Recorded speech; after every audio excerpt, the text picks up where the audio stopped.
as Your Honor knows, the court has welcome discretion to Planeteer to Club, determine which Danny. jury Much instruction should be appreciated, given. lass.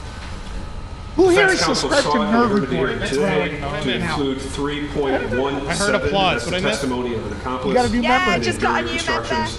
Woo! They've done it again here today to try to define the fake attack on Mr. Smollett, which is not a crime, as the crime for which the IPI 3.17 Can you log in and how they feature would like comments it to too, have Steph? been analyzed in the application of Excuse that me? instruction. Can you but IPI log in and feature comments from 3.17 on there, its face or only has me? no application. Only you, to this because case. you're, the Osindaro brothers you're did not linked admit, through your own nor was OBS. there any evidence. The Osindaro brothers made the decision to file multiple police reports, false police reports, claiming he was the victim of an alleged hate crime. The Osindaro brothers could not have been the person responsible for the crime. That's what's required to get a 3.17 instruction, because they did not assist nor participate with Mr. Smollett in the filing of the false police reports. Moreover, Your Honor, the Osindaro brothers did not admit Shout to out to participating judges, or man. otherwise I would being have been falling present asleep to the already. reporting of the fake hate This crime all every day, you know to what I mean? police. I guess that's why they Therefore, make they the good could not bucks. have been indicted for disorderly Also, conduct. thank you, Allie or for Richardson. filing This a poor false judge police needs a report. break. The court Someone bring him a properly Kit Kat bar. and correctly Couldn't exercised agree its more. discretion in not Yeah, that giving judge, the man. 3.17 instruction. And thank you, Danny Frost, for And that becoming a member. ruling Awesome to have you. should Welcome to the stand. team. Lastly, Your Honor, a significant You guys want to become amount of members, hit ink was join, become part of our put crazy into community.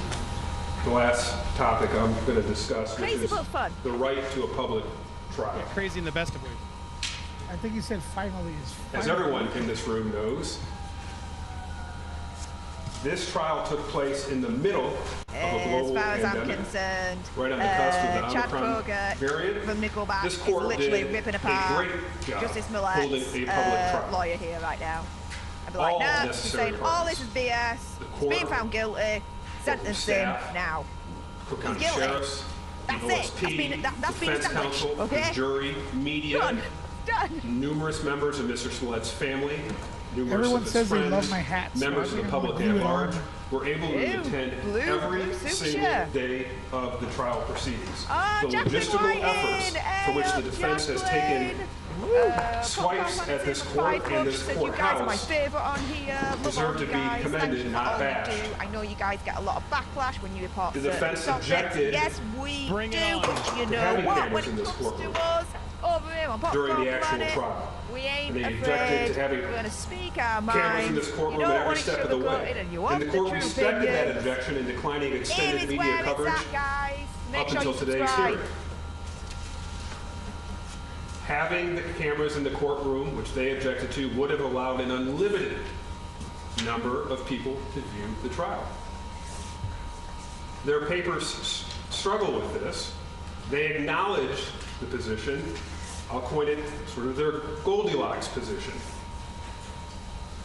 Your Honor, don't make the trial too public. And then once you did that, Facts. today it's not public enough. And they've alleged that no members of the press were in the courtroom Oh, I love that during he said any that. of the jury selection process. Not so. The court knows there were at least two members of the media that were present in the courtroom, probably both of whom are here today, that sat in the corners during the process of voir dire. Many more were sitting at the courtroom exits and standing. These doors were open. Those doors were open. The doors to Your Honor's courtroom across the hallway were open. Chairs were provided. And while the sheriffs did a great job trying to get people into seats, there were a lot more people that weren't in seats. And for anyone that actually sat in here, which they did, I did, they did, knows there's a lot of people peeking in and out during the voir dire process. The concept that Your Honor closed the courtroom just belies reality. Your Honor kept the courtroom open. Members of the press were here. They were able to keep account of what was occurring. In fact, were accounting as to what was occurring. It doesn't remotely come close to any violation When you're doing a The hearing like Radford this, case, which we I always cite, want to be the guy who's defending the judge and not calling demonstrates out the the judge. court's use of the entire courtroom for the veneer, but not for the remaining Yeah, the last portion. thing you want to be doing Doesn't is like call into the dissing the question judge and being confidence like, of Judge, the public you made a integrity mistake or and this is impartiality why. of the court system. That's probably going to Mr. go Smollett down knows as he good had as like a family lead present. They sat right there. What about this one? I want to ask your opinion on strategy both of huddles. you and the people in the He passed comments. numerous notes If the to his defendant lawyers. has a good They held case, prayer sessions. wouldn't, You allowed his entire wouldn't it be the defense team, prosecutor's his PR team, his good friends. judgment you never to took have a a head real count wrong, on them. You were gracious and execution understanding or that whatever he's the doing right now, defendant's closing right to a fair arguments? trial So they forget about had to what be the weighed defendant said. against a global That was pandemic, like 2 hours ago by the time he's finished. and it was commendable. At the You end did of not the day, and you At the certainly end of did the not day, violate Mr. if what Smollett's that Sixth defense Amendment attorney right. was saying was true And he and certainly correct, doesn't this deserve a trial new wouldn't have gone trial. ahead in the first place. So again, Generally, logically, a certain blows our evidence. argument out of the water. With that, Your Honor, Simple as. if you have any questions, I'd like to turn And it still over to trying to Mr. protest his innocence and trying to overturn the guilty verdict. Well, that's not. This ain't the time for that. It's the sentencing. Oh, don't bring a second guy up. No. What? Well, at the end of the day, if they're just going to pummel the defense more in terms of all that BS that she said, in my opinion, then fine, go for it. Is her own facts. She stood before this court and told you they raised the issue of David Elderby's direct examination. Is that Smollett with Nowhere in this this short hair? 83-page motions did they ever make a single complaint about the examination of David Elderby. Ms. Glandian stood before this court and told you that they made a motion to recuse the whole office of special prosecutor, Mr. Webb, myself, Mr. Weaver. Nowhere at trial or in this paper is there such a motion. Your Honor, as we established at trial, facts matter, truth matters, evidence matters. They are not entitled to their own facts. Another fact in this matter, Your Honor, the one disqualification that they did make was to recuse a deputy special prosecutor who examined Mr. Moore. That deputy special prosecutor is an honorable man, is a man I've worked with for 20 years. His integrity is impeccable, his reputation is impeccable, and his ethics is impeccable. Your Honor, they say he put Mr. Moore on the stand to commit perjury. Mr. Moore got on the stand and testified that the person he saw was white. Your Honor is well aware the actual two people that ran by him got on the stand and testified. Abel Osendaro, Ola Osendaro. Your Honor, if nothing else has been established in this entire trial, I think we can both agree it's been established that they're not white. Yet they came in here today and making that same argument. Their arguments is in wine. They're not getting better with age. Your Honor, to try to discredit a man and to call into question when all he did is serve pro bono faithfully and for free does a disservice to the job that this office of the special prosecutor did. Not only did they not prove anything that merited disqualification, they did it with pure gamesmanship, Your Honor. The rules require that you bring it to the court's attention in advance. They waited till the witness got on the stand and had him point at the deputy special prosecutor. Your Honors, and these are your words exactly, Your Honor, you said this was the first time in your history of a judge where you ever seen a witness get on the stand and point at a prosecutor. I've never seen it. I suspect no one in here has ever seen that. Your Honor, the gamesmanship cannot be rewarded. Their alleged error that the deputy prosecutor should be disqualified should be summarily denied as meritless. Second point of error, Ms. Glandian raised. She said that the Office of the Special Prosecutor commented on Mr. Smollett's post-arrest silence and post-Miranda silence. We did no such thing. On February 14, 2019, in an unsolicited, voluntary, non-custodial interview with the Chicago Police Department, Mr. Osendero sends Abimbola Osendero a text saying, "Brother, I love you. I know 1000% you did nothing wrong and never would. Neither you nor your brother. I love you, I stand with you, and I'm gonna make a statement making sure everybody knows you did nothing wrong." It was voluntary, it was non-custodial. How do we know it was non-custodial, Your Honor? Mr. Smollett got up and left after the interview. He wasn't taken in custody and was represented by one of the finest lawyers in Chicago. To say that when we questioned Detective Deese about that text, that we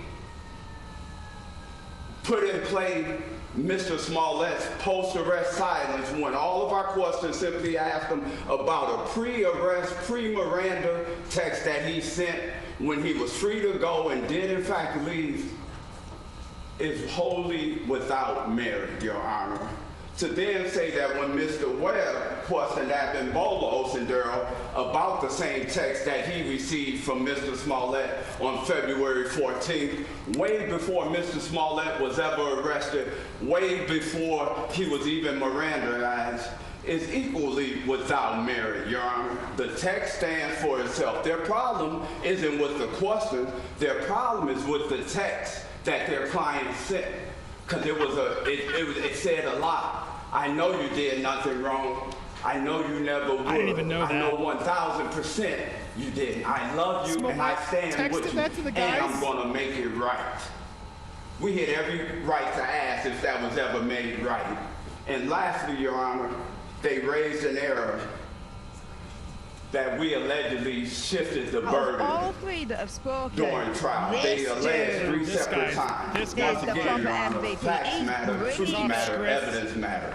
In their 83-page brief, they raised one issue concerning that, and that was at closing. When Mr. Uche stood right there in his very well, looked at the jury and told them, ladies and gentlemen, there was a ton of video missing, there was a ton of evidence missing.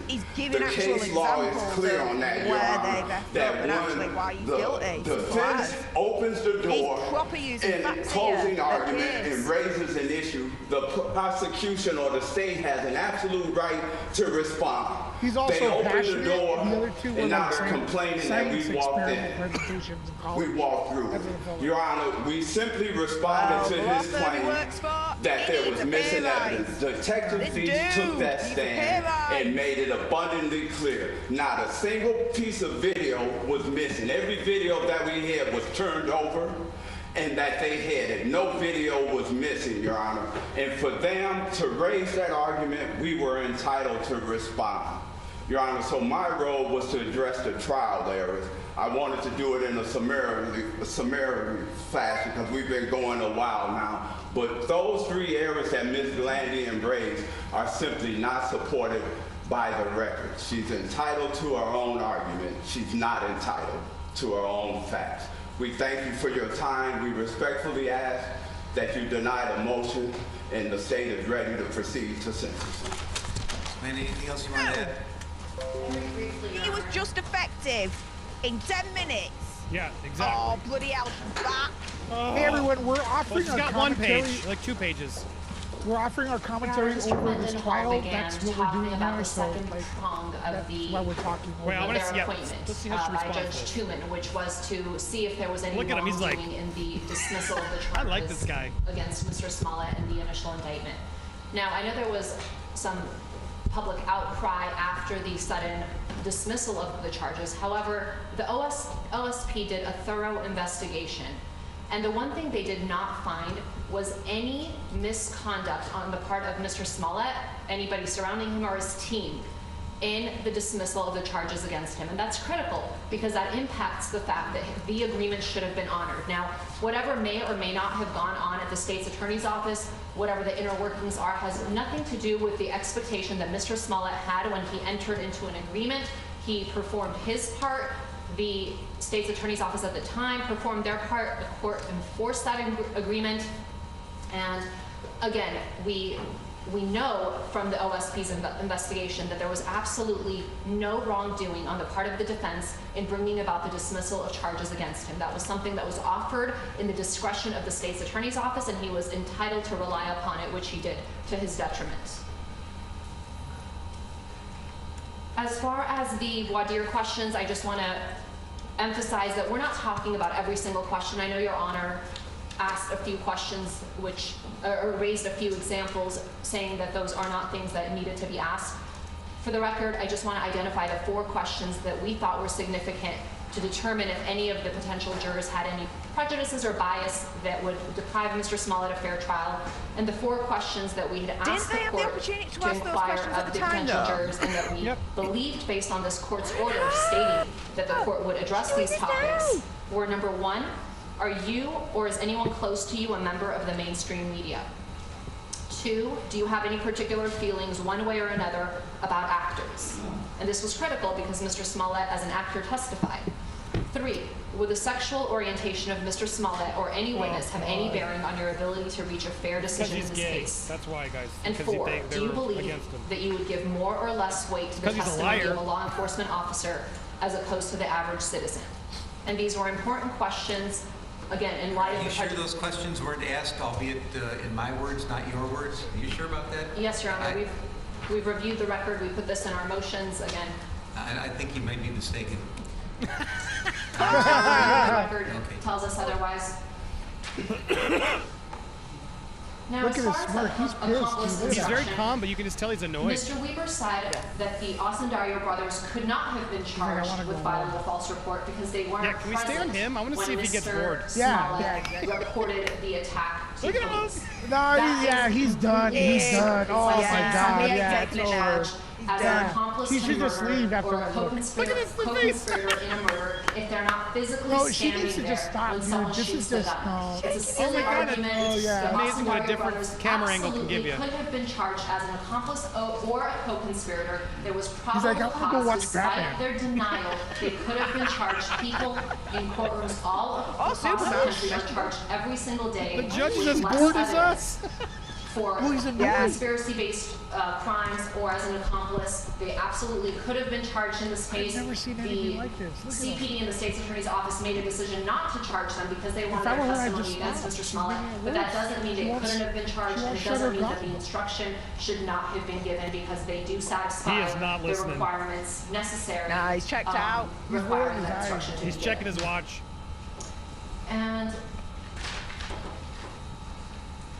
Mr. Mendenhall stated, I'm not entitled to my own facts. I'm certainly not here creating any facts. The record speaks for itself. Anthony Moore took the stand. He stated what he stated. We have the transcripts to show that. And he's the one who got up on the stand and said he was threatened and pressured. And when I made reference to disqualification, I certainly wasn't suggesting that we asked for the entire OSP to be disqualified. I was up here, I'm not trying to name any individuals. Our papers are clear as to our disqualification motion. I believe Your Honor already knows that. This poll is And interesting. finally, All you guys just to were much more address lenient at the beginning of this post-arrest show, silence and now issue. you've all lost your patience and Mr. need back more Mendenhall time. wants Lesson learned. to isolate the statements as relating to the text message, and he says that these were all statements, or he was referring to the fact that Move the text camera back to the message judge, man. That's exchange awesome. on February 14th was prior to the fact that Mr. Smollett was arrested. However, that's not the question that was asked, and that's not what the jury heard. The questions said, to this day, has Mr. Smollett We've all been in ever these come meetings. clean? We're Has just he like, ever said that the Osendario brother, it basically says, has he ever corrected the record? And it was specifically, the language was to this day, and has he ever? And so that necessarily includes post Miranda, as he was sitting in trial as a criminal defendant, And so we think all of those things were error. She needs to stop now. And as far as the burden shifting, Mr. Mendenhall says there was no missing video. There in fact was. There was no video footage of one of the taxi rides, which made no sense because it had been, the CPD had apparently obtained that video. However, it was nowhere in the discovery. Later we were told it doesn't exist, but there was missing video, not to mention all of the pieces of surveillance footage that obviously they weren't able to obtain. So again, it was fair game for the defense to comment on those things as the prosecutor's failure to meet their burden and to have the jury wonder about those things. It was not fair game for the prosecutor to do what they did, which is shift the burden and put it on Mr. Smollett to have to prove his innocence and have to come up with this evidence that he simply didn't have. So again, as we asked the court to grant a new trial in light of the totality of errors that have occurred and have deprived Mr. Smollett of a fair trial. Yeah. Thank you. Judge, you did not give a fair trial. Nothing further. Okay. Thank you. Let me indicate that we've been talking about these very issues for the last couple of years. Most of them are pre-trial, and certainly there are some that took place at trial. I've never had a case that has been pled as exhaustively as this one. Numerous writings, hundreds and hundreds of pages of filings asking for multiple motions to dismiss, jeopardy claims, motions to disqualify counsels, all of which are contained in the post-trial motion. It's fair to contain in the post-trial motion, but I mention now that these have been vetted and records have been made, and I've articulated myself at great length on all these issues in the past. And I am comfortable with the colloquies that were had and the decisions I made as a result of those colloquies. Just a few matters right now I want to address, and I think I should because they've been brought up with some passion by Ms. Glandian. There has been some suggestion that somehow this court should not have allowed the second indictment to go forward because it was invalid, because somehow Judge Leroy Martin, Chief of the Criminal Division at that time, when he appointed Michael Tuman, or asked Michael Tuman to be the one to preside over Sheila O'Brien's petition seeking a special prosecutor, that somehow that was flawed. That Judge Tuman, when he held hearings, and he held exhaustive hearings, and his report speaks for itself, that somehow those proceedings were flawed, and a special prosecutor never should have been appointed, and that I somehow should have been in a position to grant some kind of collateral relief and dismiss the second indictment because the appointment of special prosecutor in the first place was invalid. I've read all of those transcripts, everything that took place in all of the hearings before Judge Martin and then Judge Tuman. Judge Tuman issued his report. He took it under advisement, and believing there were lengthy hearings that were held on this matter. He found that the appointment of a special prosecutor was necessary. Now, that doesn't mean that he's assuming that Mr. Smollett's guilty of something. It didn't mean that he assumed that the Cook County State's Attorney's Office was guilty of some misconduct or had done something terribly untoward or unethical. All it meant was that under the totality of the circumstances, a second look was necessary, that public confidence in this entire affair was shaken and a second look was necessary. He appointed Winston Strawn, Dan Webb in particular. I find nothing wrong with Judge Tuman's reasoning, his analysis. I'm not sure I have the right to offer a collateral remedy because I'm just a trial court judge on the same level as Judges Martin and Tuman. But be that as it may, I happen to agree with their reasoning that they found that the appointment of a special prosecutor was necessary, and all they did was investigate, and then they found things after that. A report was made about the Cook County State's Attorney's Office, and obviously a second indictment came as a result of their investigation about the circumstances of the case involving the conduct involving Mr. Smollett. All right, that's that. As to a public trial, we were in COVID. This was the first jury trial that this court held, and I am an active jury litigator and have been for years and years and years. This is the first trial I was able to have since COVID, and COVID was still happening. We were under all kinds of constraints. I was told that I could only have half capacity in the courtroom, including the jurors, including the deputies, including the lawyers. I had multiple lawyers on each side. I think the defense team is 6 lawyers. The prosecution with their staff is even more. I asked the parties, how many seats do you need in the courtroom? Such a The bullshit defense argument. came to me at They're trying first, to and they use said we COVID. need We didn't have enough 42 seats people. in the courtroom. That's 42 out of 57, including the jurors. I had media requests. The defense told me specifically, I asked them, do you want cameras in the courtroom? Shall this be televised? The defense said, no, we would not like it televised. The prosecution said, we don't take any position. Whatever Your Honor decides is fine. But I deferred to the defense. I understood that this is a delicate matter and preferred not to have it on television. I hate Jussie Smollett. So I agree. There shall be no television. I did the best I could to have a public trial. We did things that we don't normally do. We kept the doors open. We had seats outside the doors that were open. We had seats set aside for the media because I knew that the media would be making this as public as possible. We did have people coming to the courtroom, and ultimately, and there was no limit on the amount of people that were here as family and supporters of Mr. Smollett. So I am confident that I did all I could to give a public trial that the Constitution requires. We were under severe limitations based on the COVID virus. Last thing I want to talk about is the accomplice instruction. There's been a lot of talk about this, and I did take this seriously at the time when it was brought up. We have to remember why we are here. Mr. Smollett was indicted for filing a false police report, felony disorderly conduct. Everything about what happened between he and the brothers, the plan that the jury found happened, the scheme to meet on the street and pretend to beat him up and call him names and do the things that they did, none of that's a crime. There was, because Mr. Smollett was consenting to it, not only consenting to it, he had orchestrated it, according to the evidence. There's nothing you could find the brothers guilty of. They didn't commit any crime. The only crime that was at play in this entire scenario was the false police report. When the police were called, the brothers were no longer there. They weren't consulted. They were out of the picture.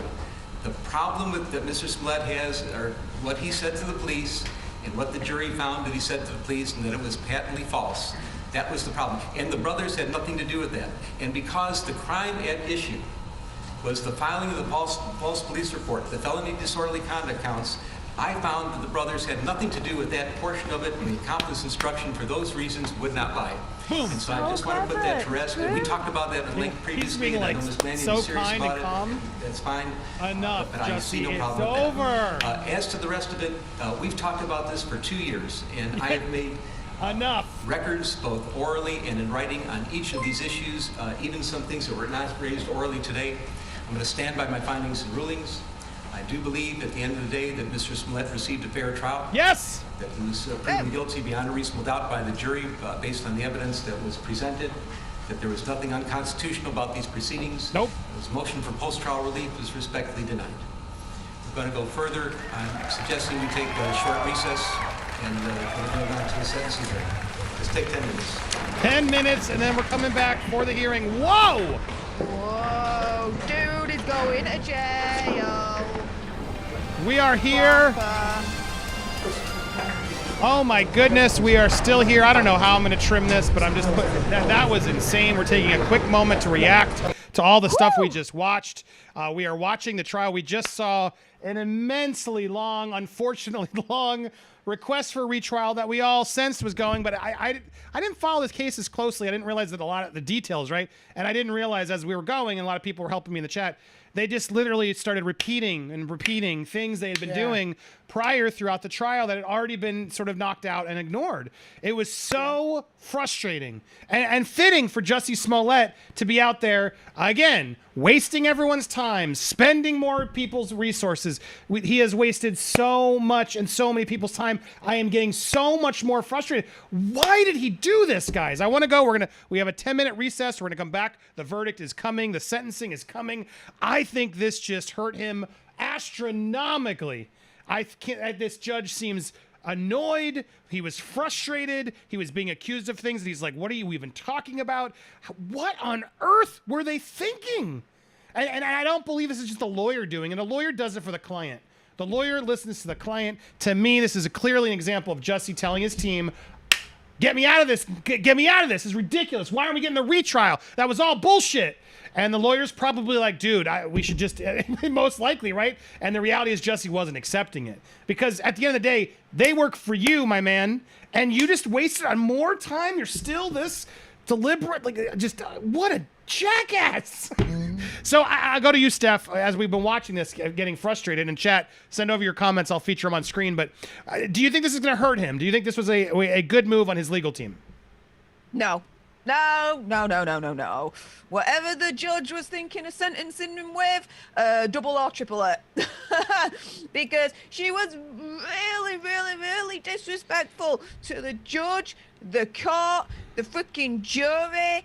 You know, like the prosecution said when they stood up, literally, what she just did was point the finger at everyone else, blaming judge, blaming jury, blaming this, blaming that, blaming freaking Bud Light, but not actually taking any accountability for himself. At the end of the day, I don't know about you, but when I think of what a sentencing hearing is supposed to be, to me it should be, well, arguments are presented for the prosecutor, for the defense to be like, right, he should only serve the minimum time because of this. Prosecution turns around and says, no, he should serve the maximum time because of this. And then judge should be like, yeah, okay, I decide he's going to be sentenced to X amount in jail. But that didn't happen. And I'm absolutely flabbergasted that Jussie Smollett's team even took this route. Because I tell you something, blaming everyone, including the freaking judge, and like proper dissing the judge, saying, you know, you didn't have the jurisdiction to be able to choose a special prosecutor. You didn't have the right to do this. You didn't have the right to do that. I'm sorry, but dude, he's the freaking judge, right? You can't be telling the judge what he can and cannot do, really. It's his freaking courtroom. You want your judge on your side, not as your enemy. You know, but that's what they did. So, yeah, it'll completely, in my opinion, conspiracy theory, whatever, completely backfire on him. He's going down for a long time. And special props to the dude on the prosecution team with the purple tie. Because firstly, purple looks good on him. And secondly, dude was he brought it. Proper in it. He brought the fire on that one. Brought it. Yeah, it's no crime from the brothers. If Jussie orchestrated it, judge is 100% correct. Yeah, the judge just wasn't having it, and I really applauded him. And you could just tell he was just. I'm glad they finally panned over at one point. They panned over the judge, if you're just tuning in, and he was just shaking his head and frustrated, almost seemingly checking his watch.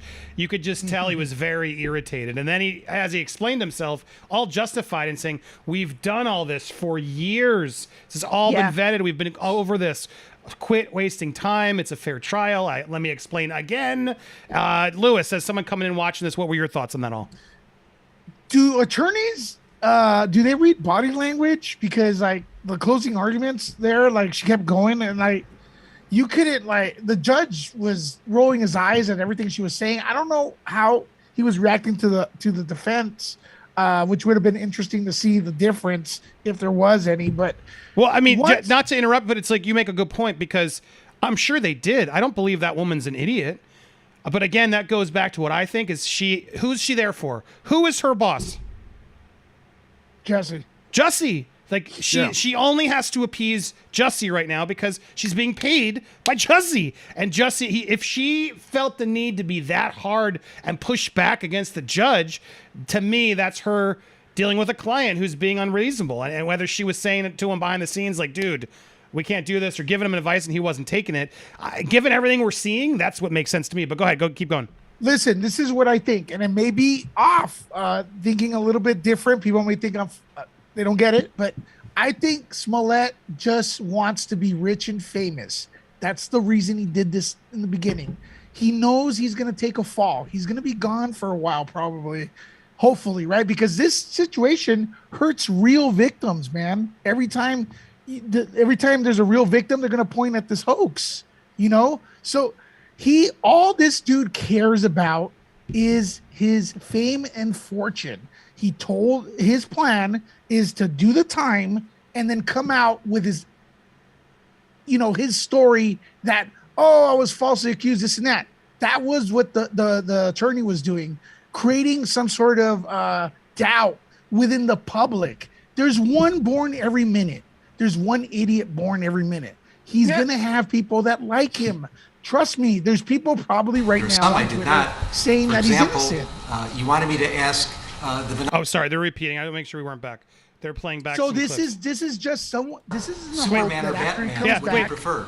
Do you really think I was supposed to ask a denier when I'm choosing a jury in a criminal case those kind of questions? No, I sorry to interrupt, but I'm glad they replayed it because I wanted to ask that. He literally got frustrated because he's like, "You wanted to ask questions like, who do you prefer, Superman and Batman?" Now, that's something we would ask, but Superman. I'm curious, Lewis, is that actually an interesting question for a juror? Like, are you Superman or Batman? Do you want vengeance, or do you want to be the man? Like, do you think, is that actually a silly question, or is that an interesting sort of tell when a jury, they're asking, like, are you dark, or are you for justice? What do you think, Lewis? If this was directed at the jury, like, most people don't know that Batman's dark and that Superman's supposed to be light, yin and yang. Only nerds know that. True. Like nerds. So to the regular audience, when they saw Batman versus Superman, they were like, why are they fighting? They're both good guys. They couldn't understand why that Batman's approach to fighting justice is different than Superman's in nerd world. That's why they fight. Yin and yang, light. They're both for the same, goal to stop crime and justice, but they go about it a different way. One's a Dark Knight vigilante. The other one works with the government and is like a goofy farm boy.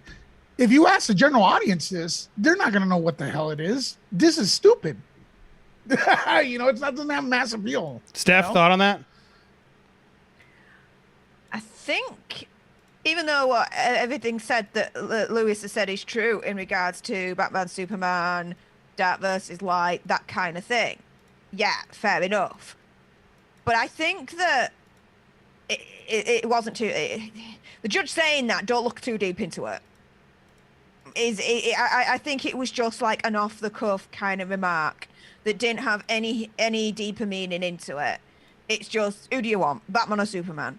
Not dark versus light or anything like that. It were just that. Batman or Superman. No hidden subtext, no hidden context, no hidden meaning, no deeper meaning or deeper context whatsoever or subcontext, none of that. I think it's just off the face of it, well, who do you want? Batman or freaking Superman? That's it. Biggest takeaway of all that, sounds like the judge is a DC fan. Unfortunately for you, Mr. Judge, they're pushing all the freaking films back. So, yeah.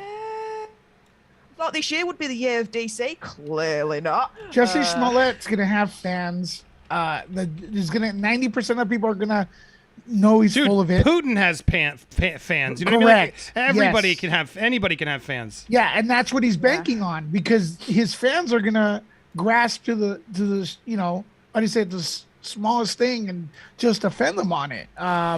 So yeah, he's trying to still keep a career, man. Well, I want to use an opportunity to promote us all as we're waiting. This is our little commercial break for, this has been a massively longer stream than I anticipated. We're already 4.5 hours. I don't know how this works. I don't think I can trim it now. Isn't there like a limit of how long you can go, Steph? Can you help me figure that out? We might, this might be stuck as is. I don't think I can download it and re-edit at this point. Well, I think it's like 9 hours or something. How many? I think 9 hours before it does. We have to check. I think there's like a point where if you stream too long, you can't. Anyway, I want to make sure we promote Steph the Alternate over on YouTube. Also, cash sign Steph the Alternate and money sign Nerd Report. I'm going to use this moment as sometimes our promotion sponsor, Cash App. I got a few of you sending over, and I just wanted to thank you guys for supporting our coverage. We got got some really nice, here they were here. Sorry, I have it here. I just wanted to make sure I thank them. It's 12 hours, by the way. Who were in there. Oh, it's 12 hours? Okay. Thank you to everybody who's been sending through the Cash App. It's always the best way to send to creators because it comes to us directly. I don't know why it's being so slow now.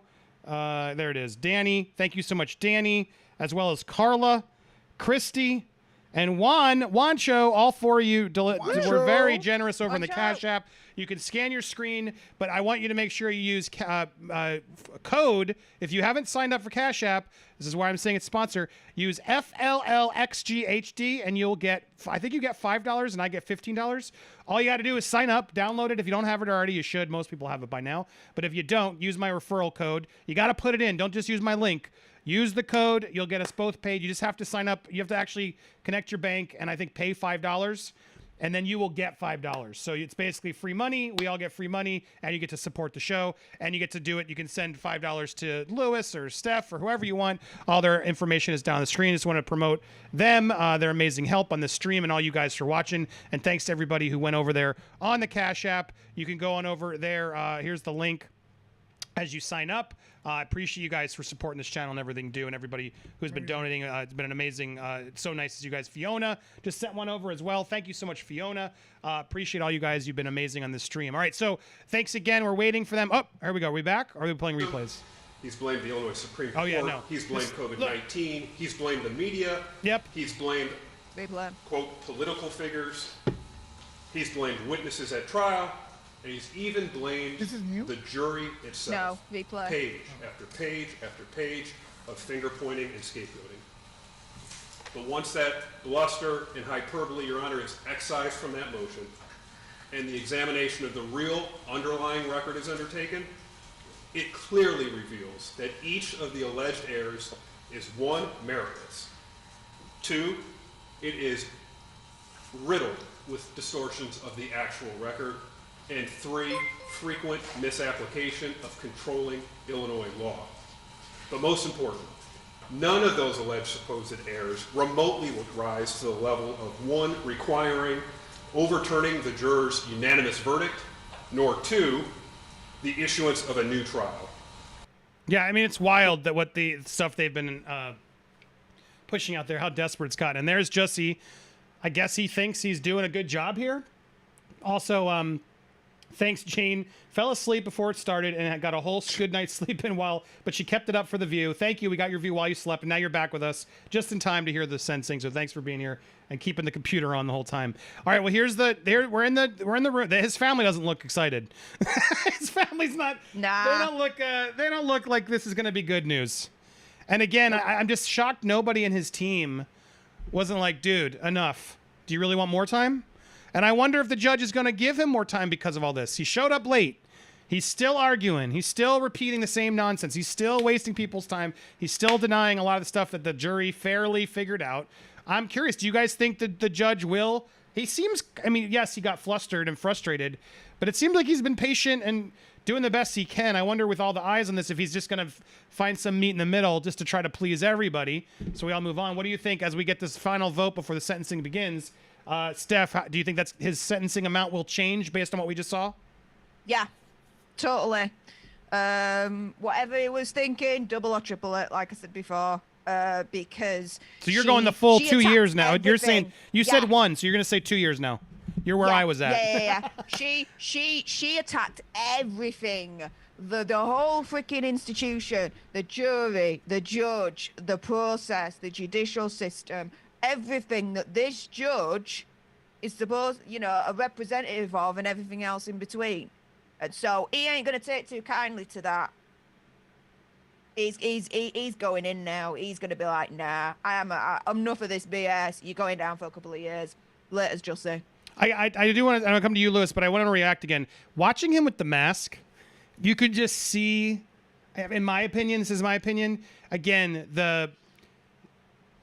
he's just manipulation. You know what I mean? Like, look at all these people around him not wearing masks. Whole courtroom's not wearing masks. He does not need to wear a mask. Now, he's allowed to wear a mask, but I do not believe for a second that wasn't a decision on purpose to block his reaction, not for COVID, but because he could. You know what I mean? Like, to me, they shouldn't be allowed to wear masks in a case like this because I think it's really important to see how someone reacts as these things happen. The judge should be able to look at Jussie and see, is he smiling? Is he smirking? Is he whatever? And Jussie is putting on a mask because he can, in my opinion, because it's going to help him. And so in a way, like, I guess good move. It's probably a smart move because then we only get to judge him by his eyes. And that maybe that's unfair that we would judge him by his reactions. But I don't know. I want to see how he reacts to these things. And I get frustrated with that. Lewis, do you think that was a totally decided on moment before? So, yeah, I'm wearing the mask. I don't want him to see my face. Smart move. I couldn't even tell that was him. When people wear the mask, like when this is in 2 years, in a year from now, I think it's going to be a year. The judge was concerned that the jury would be tainted by what they in a year from now, everyone's going to seen forget by- this situation. People have ADD. Yeah, it's true. You know, so they're going to not be able. Like, he doesn't really look like that. He cut his hair shorter. When he's performing on TV, he looks much different. Yeah, no, So we now he saw it has a from mask. overhead on the cot, and when the guy got with the grandmother, I thought it was him because we were seeing so far, and he's had that hairstyle too. It's hard. So yeah, it's a very weird choice. I would have gone without the mask. I think it would have looked more personable and forgiving. But he seems to do every decision to just be argumentative or combative. Steph, what are your thoughts?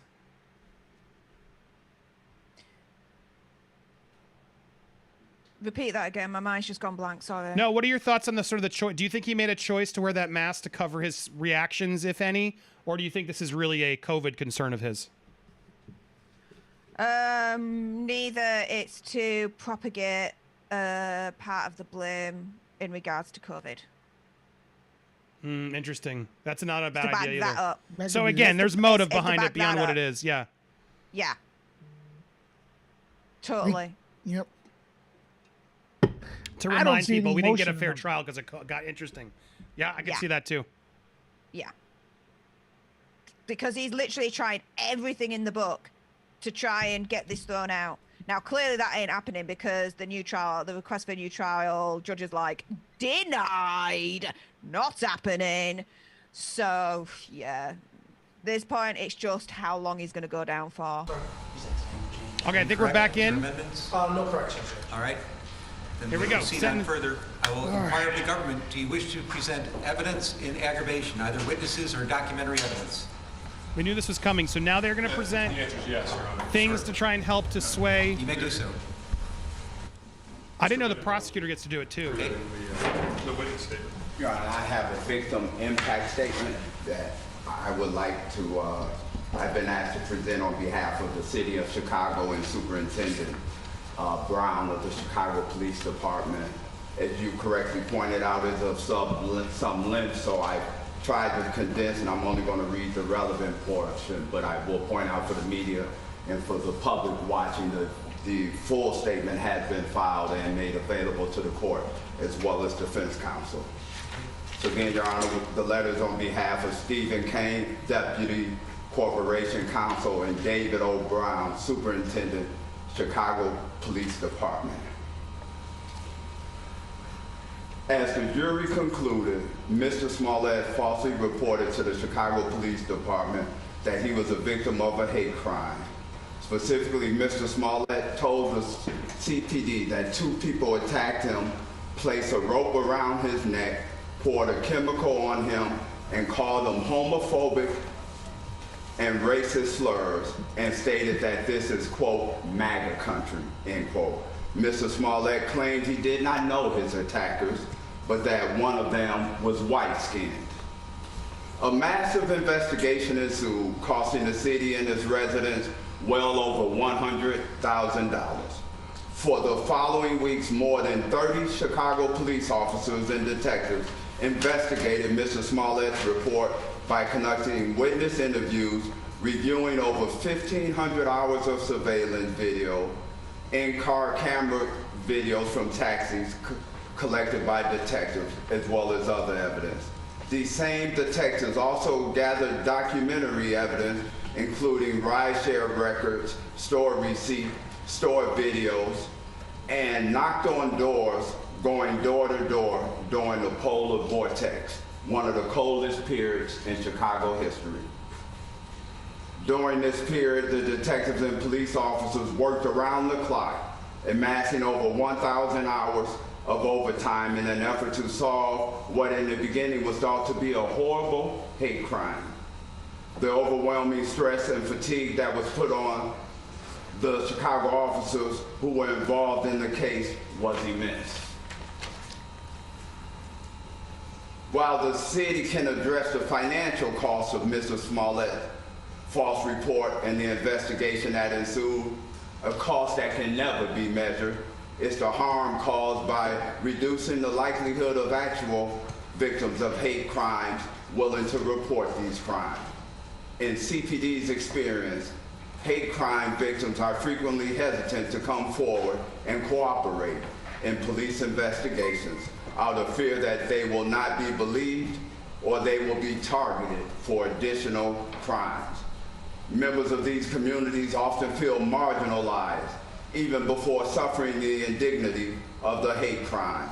when crimes are not reported, the perpetrator is not punished and remains free to commit other crimes, endangering public safety. This is particularly problematic in the context of hate crime because these crimes harm not only the individual victim, but also others who share the victim's trait, creating fear in the broader community.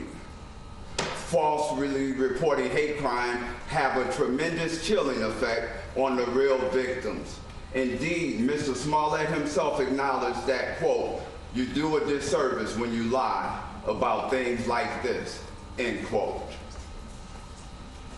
The financial cost of investigating Mr. Smollett's false hate crime report was significant. CPD spent 1,426 hours in regular shift time investigating his false reports at a cost of $67,734 in employee time.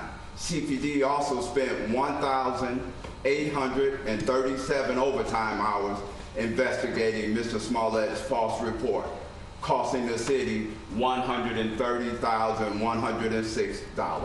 A spreadsheet calculating these expenditures is attached as Exhibit A. Your Honor, we respectfully submit that restitution for the city is warranted here. Illinois law authorizes restitution to compensate the victim of a crime for out-of-pocket expenses, damages, losses, or injuries found to have been proximately caused by the conduct of the defendant. Government victims may recover restitution for expenses that go beyond the normal cost of investigating crime. That is exactly what happened here. The city is a victim of Mr. Smollett's crime because of his false report caused CPD to expend scarce resources that could have been devoted to solving actual crimes, increasing public safety. The city is not seeking restitution for the regular salaries of the officers involved, but CPD's overtime expenses that go beyond the normal cost of investigating crimes and are thus recoverable. A restitution award as part of Mr. Smollett's criminal sentence would enable the city to avoid these costs and delays. For these reasons, we respectfully request that you seek restitution for the city in the amount of $130,106 as part of Mr. Smollett's sentence. Sincerely, Stephen J. Kane, Deputy Corporation Counsel, City of Chicago. David O. Brown, Superintendent, Chicago Police Department. Your Honor, a copy of the full letter has been made a part of the record. Thank you. Received it. Thank you. Boom. Does that conclude your evidence and aggravation? Yes, Your Honor. Okay. Does the defense have evidence, witnesses, or documents that they wish to present in mitigation? Oh, God, here we go. Yes, Your Honor. Sure. You may proceed, Mr. Allen. Thank you. Please be quick. Judge, we would call witness Rich Daniels. Rich Daniels, sir, please step up right here.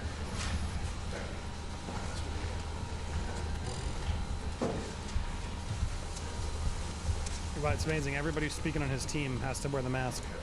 Hi. Please raise your right hand. You swear to tell the truth, the whole truth, and nothing but the truth, so help you God? I do. All right. Please have a seat. Try to keep your voice up. You're welcome to take your mask off if you want to. If you prefer to keep it on, that's okay too. It's entirely up to you. Thank you. Ms. Waddell, you may impart. Thank you very much, Judge. Sir, in a loud, clear voice, would you please introduce yourself, state your first and last name, and spell your last name? Sure, my name is Richard Daniels. My last name is Daniels. And I'm sorry, what else did you ask? Sorry. Mr. Daniels, how old are you? Oh, really? Yes, sir. I'm 61 years old. That's me. And are you familiar with a person by the name of Jussie Smollett? Yes, I am. How are you familiar with him? I met Jussie 8 years ago this month when I was the music director on the television show Empire, for which I was the on-camera music person for all 102 episodes and all 6 seasons. So in what capacity why were you near him that did you much? know Yeah. Mr. Smollett while working on Empire? Jussie was the breakout music star on the show, Okay. and as the music director for the on-camera work, I They worked couldn't with him get Lee closely Daniels, who daily created Empire? for many years of the show, as Oh, 'cause Lee helping to Daniels turned support around him in and said terms of he his ain't role going on on the anymore. show. All right. Now, Said in he was terms of totally his role in the quiet. show musically, how did you help support him in that way? We put musicians on camera around him in the 6 seasons that we did Empire. We would put around Jussie and other cast members and guest artists, musicians from the community. So 400 different musicians and vocalists appeared on that show from the local Chicago community Oh over my the God, 6 that's seasons not we had. because of him? Many of which performed with Jussie, and many of which he embraced dearly as friends over that period of time. Oh, bravo. Did Mr. Smollett also have any hand in making sure, securing any of these musical artists? For He would sometimes voice opinions and give me God, they're gonna approval get to or the tell me bottom what of he's the looking barrel, for. right So, of course, there was interaction that way. And through that process, we became very good friends. So outside of the show, So you he's said not you became biased. very good friends. What type He's of not- he's things biased. would you say you did with Mr. Smollett? I was very active, and I continue to be active in the world of nonprofits in Chicago, supporting various things. And so I would tell Jussie about certain things that we were active with. And as a celebrity, I would say it would be very meaningful if you might consider participating and donating your time and your talent, which he willingly did on many occasions. And it was always a very meaningful experience for those who saw him and interacted with him, and meaningful for those of us who brought him out. Aw, he's such a good Now, person, Mr. guys. Daniels, I'm going to ask you gets out. briefly to, if you can, go through let's just a just, few gloss over the fact of you these think I'm nonprofits guilty. or any of them. I know that there's one that was relevant with the Boys and Girls Clubs of America. That was a meeting we had that never went beyond the meeting stages. But the one that was really relevant was a school on the west side of Chicago. You're going to grade feed school. them. And it has 505 African-American children. I believe it's the largest population of African-American children in the grade school system in America. That's what they talk about. Magnificent school. I was brought in a few years prior to Jussie coming in, asking to support it in various ways. And their mission was so great, it was easy to jump in. I asked Jussie if he'd come over. He willingly said yes. He willingly And said yes. for me, to it was help an children. extraordinary life experience because we didn't tell the children who was coming that day. It also led me to believe of what a huge show Empire had become in the African American community. We didn't tell the children he was coming to their classrooms that day. Each classroom we walked into with Jussie, the children jumped up with joy. He was ran such to a celebrity, him, hugged guys. him, cried with him. It was an amazing experience. It was cathartic to witness it and to see it happen because the impact he had as his celebrity and as this loving, wonderful young Literally, man was dramatic. we're now- It was he's really a quite celebrity, something. I was guys. very He's so taken nice. by it, as Kids were look those up who to were with him. me that day. Maybe even as more were the reason to people who were send him longer. administrators at the facility. And that was one example of the many that he participated in, of giving his time and his talent. He is a very charismatic young man. He's a very loving and caring young man. And an actor, so he's good at lying. You know, he was generous and he was thoughtful and he was kind, funny and intelligent, and I just think the world of him. This was so staged, Now, man. Even aside the from question his of his time, age. talents, energies, charisma, all of these beautiful things that you just stated about Mr. Smollett that he willingly and abundantly gives, would you say that he gives anything else of himself or from himself to communities or anybody else around him? I know of charitable contributions he's made in large sums of money, and I know of large projects he supported financially in addition to his time and talent. So he covered all the bases of time, treasure, and talent in terms of his giving and his willing to participate in the community. And it was always with a loving heart. It was always with a willingness to do good and to give back to what he had been given. He knew he was a lucky young man. You know, this show Empire, this was catching lightning in a bottle for all of us who were able to be on it. There were 593 scripted television shows made in America last year. 593. I think back to when I was a kid and there were like 12. And there were 593, so content is everything. So the competition is fierce. Empire was one of 3% of all television shows to get beyond 5 seasons. Doesn't happen. You know, we think of shows that have long lives, and that's fine. But the number of shows that have long lives, very few and far between. So Jussie had an appreciation for that, what he was given, as did all of us on that show. It was a game changer for Chicago. The community embraced that show in huge ways. The first episode of season 2 had 29 million viewers. Those are major sporting event numbers. And that made Jussie a huge presence in the community, both in television and in the community at large. Would you say that based on all of Mr. Smollett's contributions that he was absolutely a pivotal part in the show's success? Oh, he was. He was the music star of the show. I'm sure that Terrence Because and the Roger show and is so Rail would say the same thing. inspiring. Jussie was the Jussie music deserves star it. of the He show. didn't write it. Everyone else participated in it, but he was the day in, day out go-to music guy. He was our breakout music star on the show. Now, Mr. Daniels. What a stretch.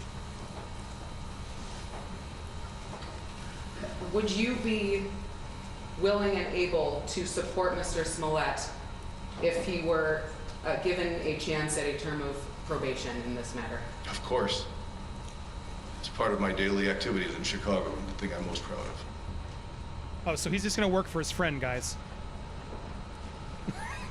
No You don't bias believe that there would be whatsoever. any issues that Mr. Smollett would ever exhibit on a period of probation? None that I would have ever seen or ever thought of. Except for that time he, faked a hate crime that he was just charged with. Yeah. Yeah. Yeah, let's forget that he actually was found guilty of that. And the retrial ain't happening. This is the best guess he could get?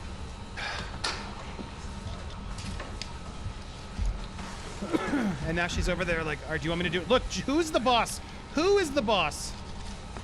Jussie.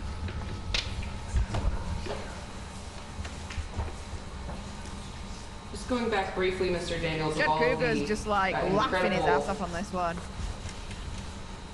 services you said Mr. Smollett gave himself to willingly, those were not required of Mr. Smollett in any way, were they? They were not. God. Neither by the show or any agency that you're aware of. No, absolutely not.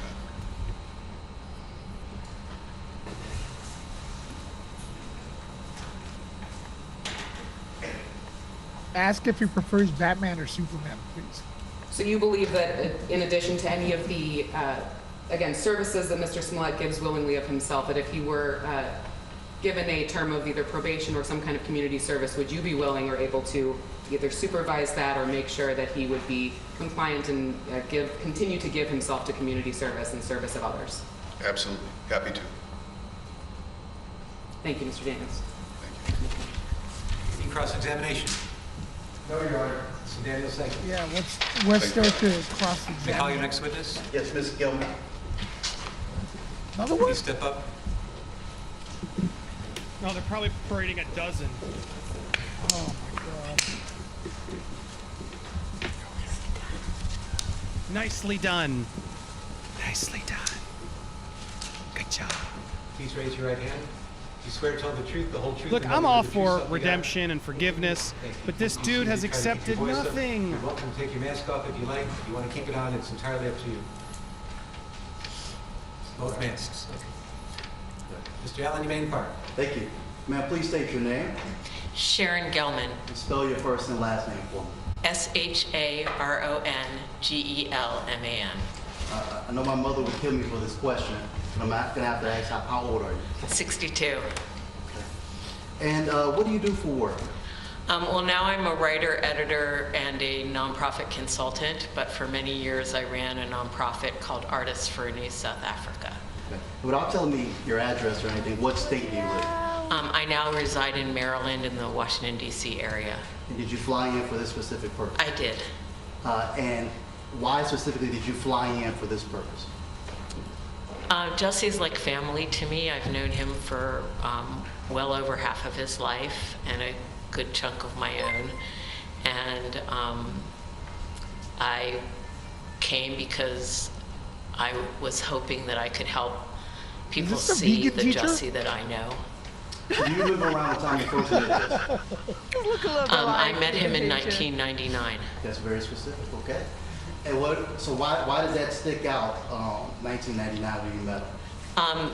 It was we were producing an event. It was the 10th anniversary of my organization's existence. Thank you, and Ashley. It was the 5th anniversary of South Africa's new democracy. And we were doing a specific portion of the event. Desmond Tutu was our keynote speaker, and ambassadors and Sidney Poitier. We were doing a specific portion Wow, what a which was name about dropper. the role of young people Yeah. in the struggle about against celebrity these apartheid. days.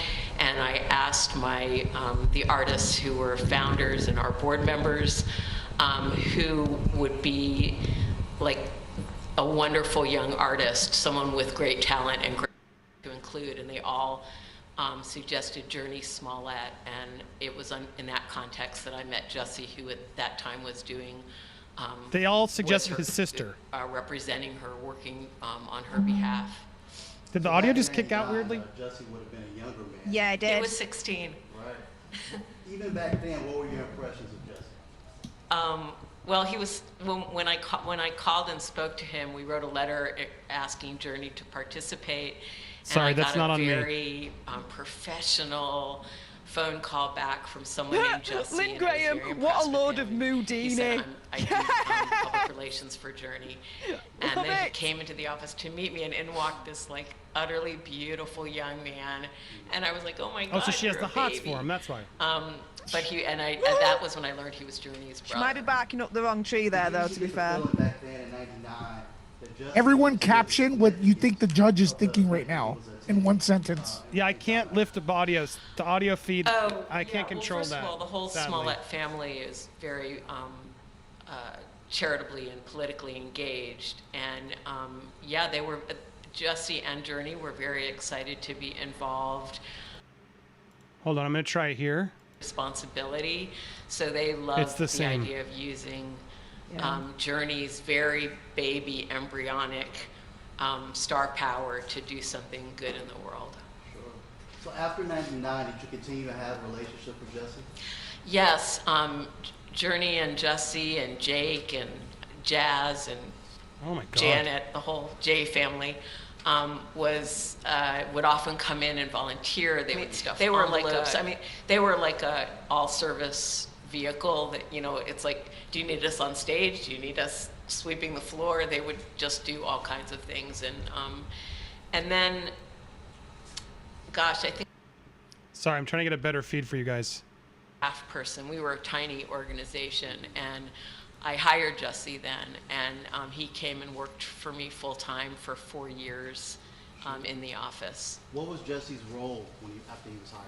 Well, he started off as my administrative assistant. Oh my God, and who He will cares? forgive me, I hope, Can by you saying imagine that having to sit through this Jussie as the has judge? many talents. Is this making you feel better about Paperwork him? is not really one of Oh them. yeah, I think he's innocent now, But dude. he was so good with the staff and. But here's where with the our mask kind of like volunteers works and against with them. He our could have had a interns. smile, you Yep, know. no a smiles. Tiny organization, and we did big things, and we depended on the largesse not only of our celebrity members but also of students and grassroots community folks who came in. And Jussie just was really stellar at making everyone involved, from the highest and mightiest and most world-renowned to the kids we were working with in the inner city, making them feel special and welcome. And we worked really hard, and he was one of those people who had the rare gift of making hard work fun.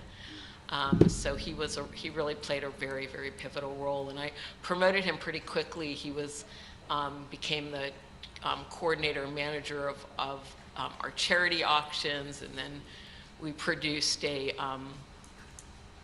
audiobook in honor of we announced it on Mr. Mandela's 90th birthday, and we released it on its 91st birthday with a major publisher and 26 Oh my God, this woman's celebrities amazing, guys, is the moral of the over the story. world, She's so renowned people she should get of more all charity backgrounds. opportunities, clearly, And 'cause Jussie, she's amazing. was very involved in Because she worked with coordinating that, Nelson Mandela and Sidney as I said, Poitier. he was Yeah, and I willing to think do anything. Mandela He would be was pissed willing off at to, the situation. honestly. Yeah, it's like pick using people all up. these names. He was a Why? good They have nothing to photographer. do with He could this. Document the sessions. Anything that needed doing, Jussie was willing to do it. I got a little starstruck when I heard Nelson Mandela and Desmond Tutu. So what exactly? Bloody so are we innocent? Well, we were founded in 1989. Alfred Woodard and Check, brought together Telegram a bunch stuff. of people. It was during the 'Kay. height. We didn't realize then that it was towards the end of apartheid, but it was the height of still continued conflict. And she had been with the Congressional Black Caucus, and they were talking about people needed to go back and work in their communities. So Alfre came back and organized her community, and I got involved. I think I showed up at the third meeting. I heard about it, and I never left. We raised money. We raised awareness. We over our years, we raised and granted $9 million to frontline groups in South Africa doing African-based, African-led organizations doing AIDS work, democratic development, youth education, economic development, and we harnessed the ability of our members to raise awareness This about is- HIV this AIDS is prevention unbearable. and treatment, about the voting process, both in South Africa and in the U.S. We always tried to match what we were doing Oh my in God, South what Africa does this have to do with him? All of her related accomplishments issue now are Jussie's. Are you locally, noticing that? either in Los Angeles People or are in the gonna United cling on States, to so that this we when the weren't, sentence is over, and he's gonna have a fan base. I'm telling you right now, he's gonna have a No, book. this isn't turning anybody. thousands of miles This is away, frustrating. but So Dude, many there's people. one born every minute, Andy. There's a dummy. What was interesting? You know that. Ashley said it though too.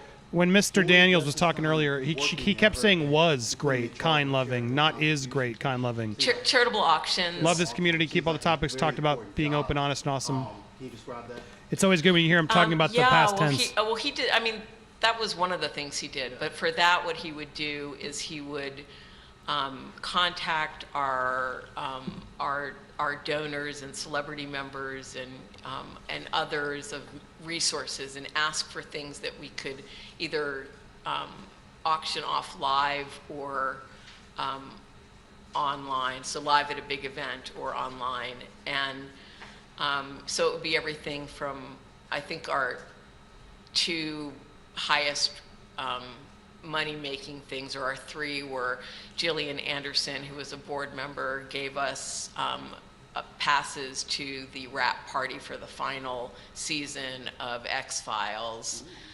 Jackson Brown let us auction Now we're talking off, about the X-Files? I think it was, well, he let us auction off someone coming and working with him in a studio to record their song, which ended up being a really long process because the person wasn't a musician, but we earned a lot of charity dollars in the process. And then I think our other highest generating item was a luncheon, private luncheon with Archbishop Desmond Tutu. So Dang, man, this is Captain from Virtue 1999 Signaling is when we born. first met Jussie. Yeah. Now we're at from 1999 to 2010, since he worked those 4 years. Can you explain the growth in his character you observed during that time? Well, Jussie, I mean, obviously he went from being a very young, I think Andy adolescent collapsed. to an adult. Look, he's not there. I mean, I would say his character Yeah. was the same. All the He was a whole very Jussie is amazing. It's got to him. Hardworking, pure-hearted And, person. I mean, yeah. he didn't have a car. He rode a bus Jussie is 1 now hour each guilty way to our office. of And causing sometimes I would Andy drive him to partway faint home. live on screen. And he would He always be hasn't like, really. no, I'm just fine, kidding. I'm fine, I don't mind. It's like he was like, I'm so excited to get up every morning and do something to make the world a better place. I mean, he was like evangelical in that way of really believing in the cause. And he got paid very little. We wanted all of our money to go to the front lines, but nonetheless, he got paid really little. Can we get the likes up And a every little time bit, I would sort of ladies and gentlemen? apologize to him for that. 1,500. Let's do 1,500. We're at 1,300, 2,000 people I'm so watching. excited Let's get and those lucky likes to be up. part of this. And Press maybe 1 my if you're new to the friends. channel. I loved all my employees and I believed in them. And but Jussie and I also put those heads up in the air. The bald head, that's me. I'd love to see my head.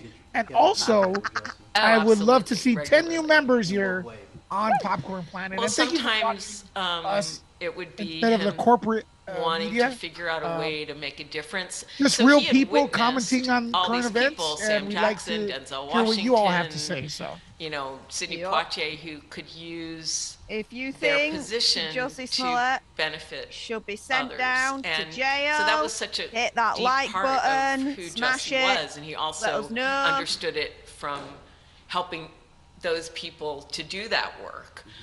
So sometimes he would call. I remember him calling me right when the story broke about the water in Flint, Michigan, and he was literally sobbing on the phone, just going like, I can't believe what's going on, and I really want to make a difference, and here's what I'm sort of thinking of, and would you help me figure out if it's the right way to go? And I want to give money, but I also want to go and bring supplies, but I also I'm just want sorry, to but show why up is for this people. relevant? And I wanted, he was always trying to figure out how to. Dude did charity, but again, it doesn't mean that by doing charity you're a good person.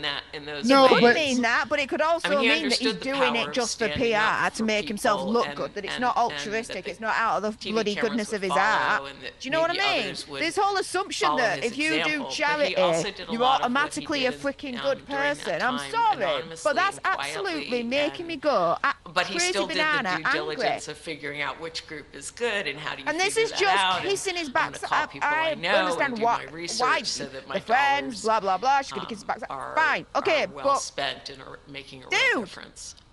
he's going down.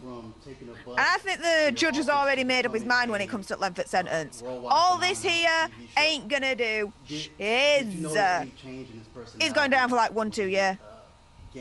The argument's gonna be he was a good Not guy really. and he made a mistake. He was still And he's Jussie, gonna have a and fan funny base. and That's- sweet and. They're gonna hold on Regardless to if he's this a good stuff. And guy he and he made a mistake, though, Louis, the fact of the matter is he made a mistake and he's been found guilty. Yeah. So at the end of the day, Effervescent enough about this of this. magical thing It should that just be happened to him. made a mistake, And fine. Well, you've been found I think guilty. for all of us who Regardless if work you're a with him good at guy or not, ANSA, you've broken the law. Artists from South Therefore, Africa, regardless if you're whether famous, you board do members charity or I mean, we anything were all so else. thrilled for him. No, It the was law like, treats every person freaking you know, we all equally. knew he was Therefore, talented. We had had him you are going perform at a down. couple You are of going to be our sentenced. events, Brittany Good, thank you very once he much for started, supporting Andy with the Yeah. $4.99 super chat. She says, we were all I fans, agree. I and, feel like this is so nonsensical. we this were- has nothing to do with I the mean, case. I'd he love wore to it see well. the judge's He face wore during his this. Do you know what? shame I will play it out for you now. The judge's face is he this. understood. Sorry, I got figured it out, Steph. I'm good. I did not expect this trial to take me 6 hours of my life today. I did not make plans for it, but I'm committed. But I'm good, Steph. I got to figure it out. Oh, so it's not happening now. You're here. Okay, cool. But yeah, this is the judge's face, Brittany. Absolutely. I mean, I call on Jussie. Checking the watch. I've called "Come on on, Jussie to wrap help it me up. on things. I don't care if he's a good guy and does in these charity. years Don't after he's matter. worked Not pertinent for to me. case. I mean, most He's been recently, found guilty. He's made a mistake. Actually, I think all of we're done. this, I was helping with an auction for Steph, I Desmond disagree Tutu's with you. I think this is the judge's which face. You ended want up to see being him? His final Go on. birthday before he died. Go on. And I called Jussie and asked for his help. And I was like, I'm sorry to do this while you're going wait, through all okay. this. He was like, no, God, this is like, thank you. This gives me something else to think about.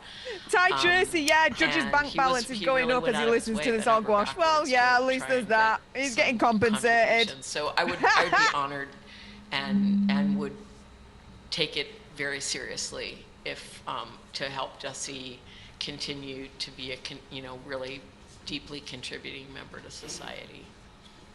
One moment, please. It's like it went mono or something. It's. I don't know why on. the feed went mono. I can't fix it.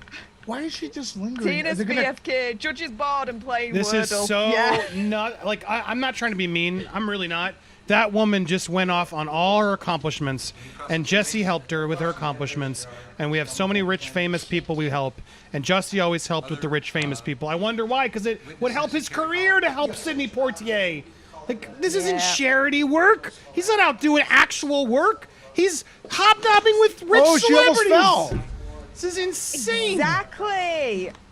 It goes back to my original point. Doing charity does not automatically mean you're a good person, because you can do it not for altruistic reasons. Another one. Oh, bugger. Come on. He's just going to read a statement and narrative. Yeah. All right, I'm not going to Oh, put him fine. on oath. Statement. I don't think it's Although it'll be required. 2 hours, Please, so here we Mr. go. Smollett. Good afternoon, Your Honor. Your Honor, before I just want to say a few things. It was, I don't know if it was done sarcastically, but I can't hear. earlier, Mr. Weaver, about us passing notes and. Can you lower your mics? Because I'm going to lift it prayer up a lot. sessions. Okay. Try to understand that my brother right here is on trial. And while this His might brother, just be okay. a level 4 felony to a lot of people, under the circumstances, this has felt like the reincarnation of Al Capone's trial, okay? To be honest. And it's not your fault. I'm not trying to say it's your fault, I'm not saying, but the way that this has been, so that's probably the reason you see us sharing notes and doing prayer sessions.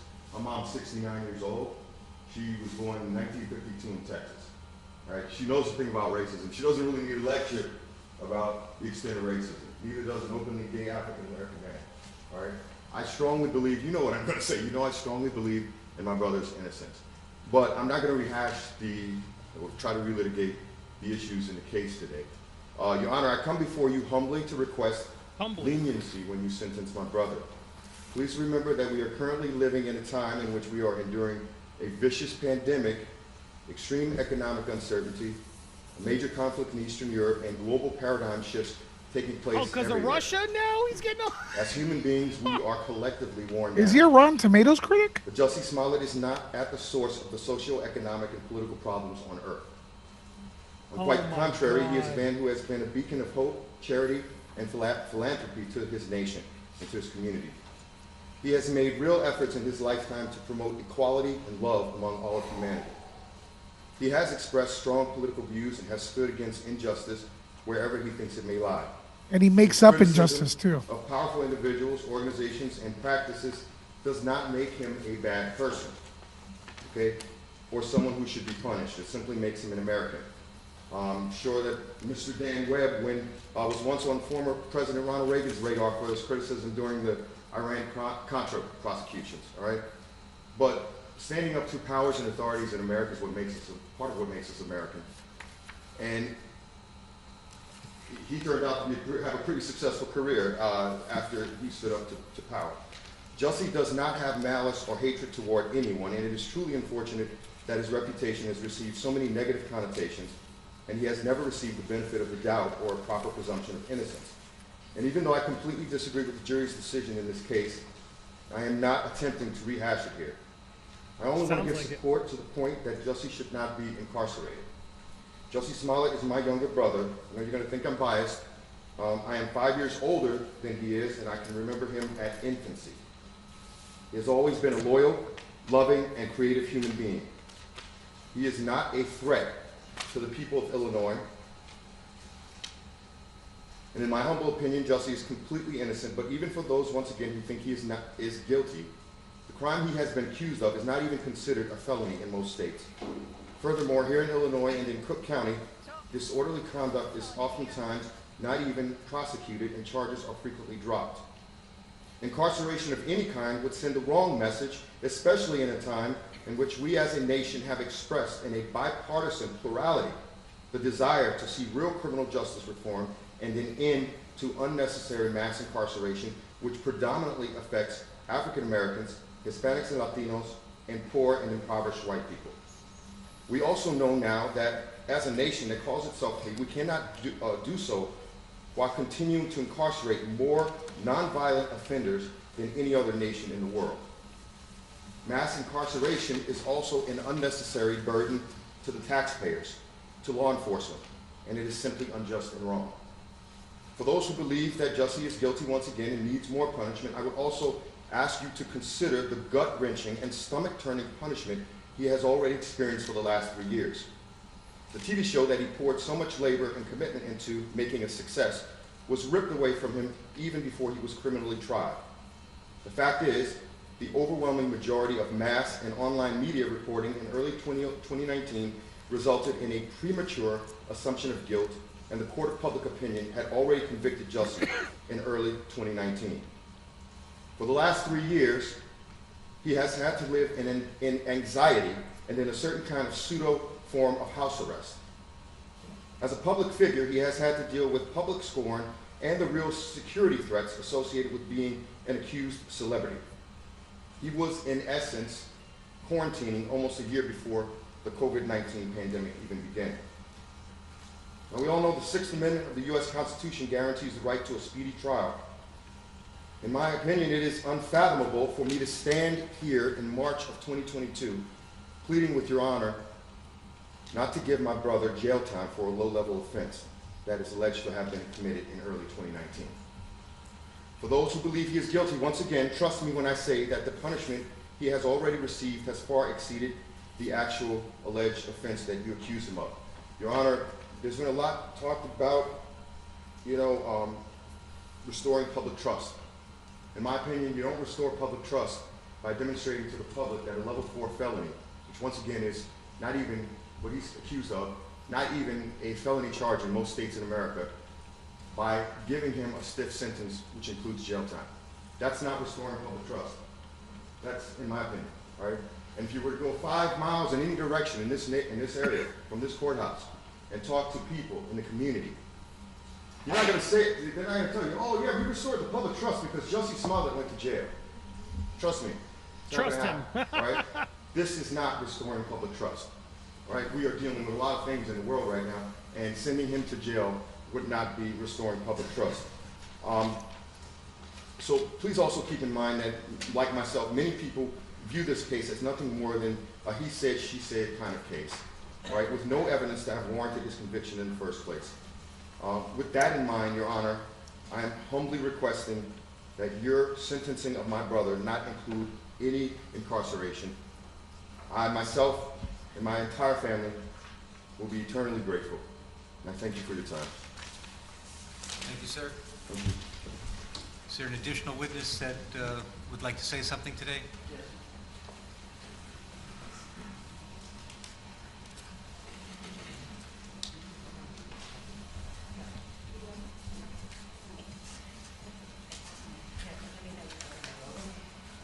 Oh, there are those tears.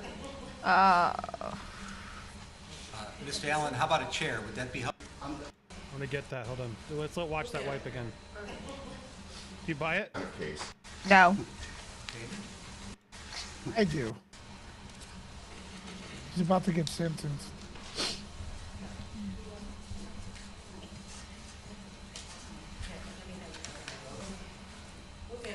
Sorry, I'm getting a screen cap while I'm watching. Mr. Allen, how...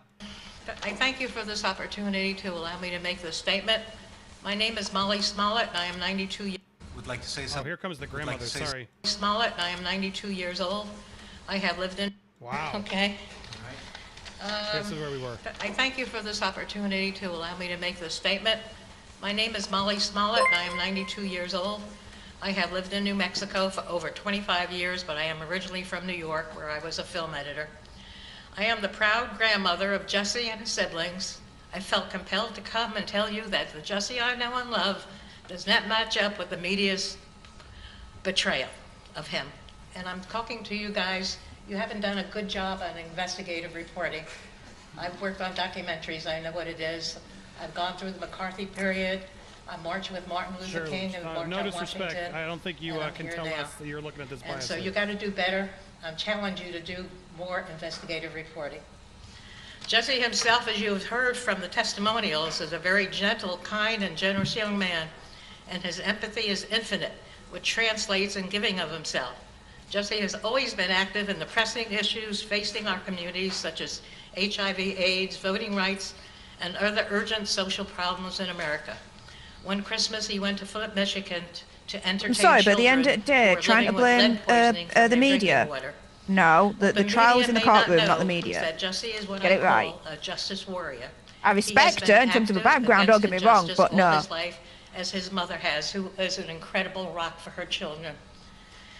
And as my son, their father, who sadly passed away from cancer 7 years ago, only in his 50s. And I know in my heart that my son, Jussie's father, would have wanted me to come here to tell you who the real Jussie is. I also have fought against injustice forever, and I feel it's in our DNA. I attribute this to being Jewish and the persecution of my ancestors.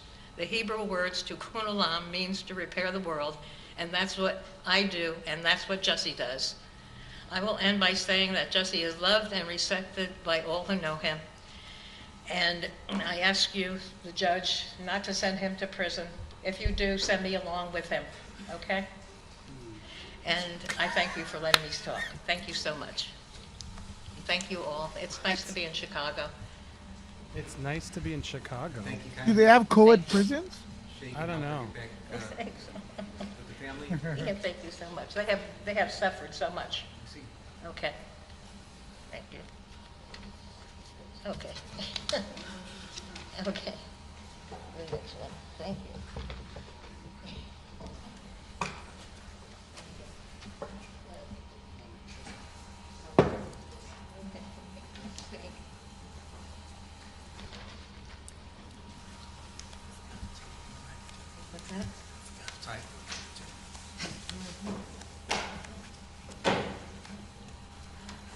Mr. Uche, any other live witnesses you care to present today? Judge, none at this time. I believe, I'm just checking Mr. Allen. Is Jussie going to talk? Oh. No, Judge, just a statement. Lower your mic a little bit, Lewis. All right, I've heard evidence and aggravation, evidence and mitigation. I'll now Both of you entertain guys a little bit, arguments 'cause I in had to boost it a aggravation lot. and mitigation, starting with the Office of Special Prosecutor. I'm sorry, Your Honor. I'm sorry, excuse You me. want us to, Yes, okay, I know what you're talking about. I have received numerous letters on behalf of Mr. Smollett. Some of them as recent as today, this morning. And I think it's only fair to publish and spread of record who those letters are from.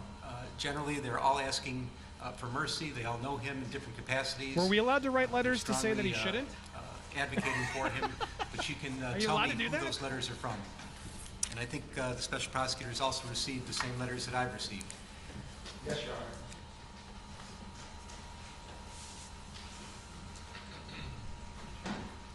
And if you want to paraphrase a little bit from the letters, Mr. Allen, you're welcome to.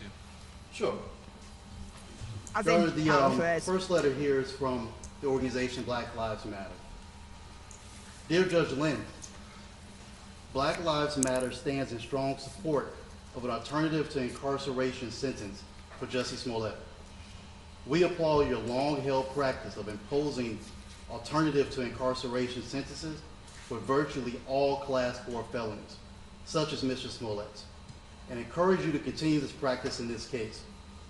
We know that second chance probation, regular probation, and deferred prosecution are all options. As we contemplate what creates a truly safe world, we know that Mr. Smollett's case involves no drugs, no theft, no sex, no property damage, and no physical injury to anyone other than the defendant. Despite the attention paid to it by the media, at its heart, this case involves a low-level, non-violent offense.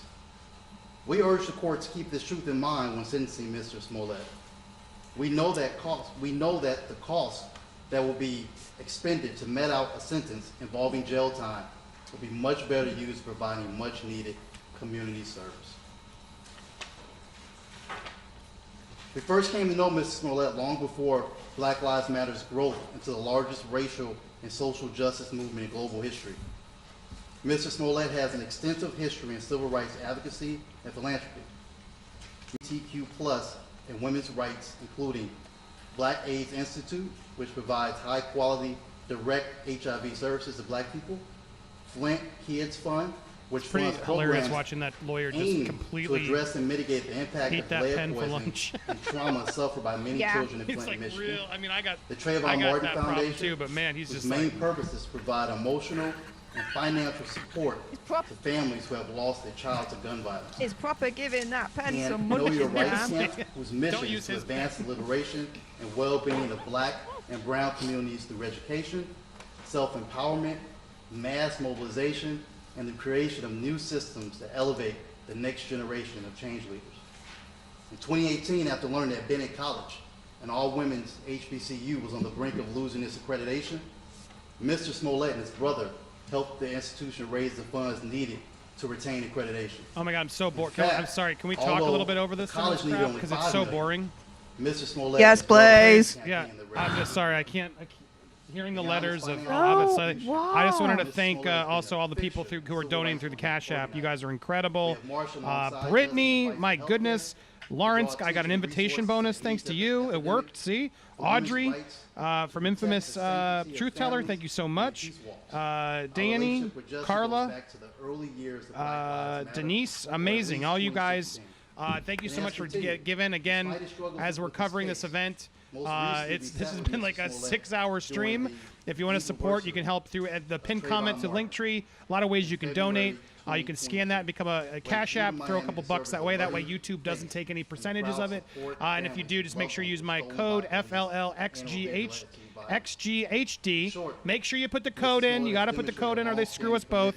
If you do that and you spend $5, you will get $5. You got to add your account, send $5. You can send it to Lewis at Nerd Report. Money Sign Nerd Report, or Steph at Money Sign Steph Alter Nerd, and support us for all our reporting and all that we do. I'm so grateful for you guys. Thank you guys for being here as we do a slight commercial break. during this director now almost of Black 6-hour Lives stream. I Matter don't think I can edit it at this grassroots. point. So we'll record the verdict, and I'll post that also right have a letter after. here from, But what a show this has been. You can tell Chad's dad back there is getting very tired. Yeah.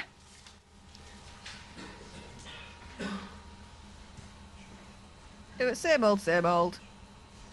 Dude does a lot for charity. He's donated a lot for charity. He didn't Yeah, even. that's all good and well. but- He did charities where famous people were there. Is the vibe I got.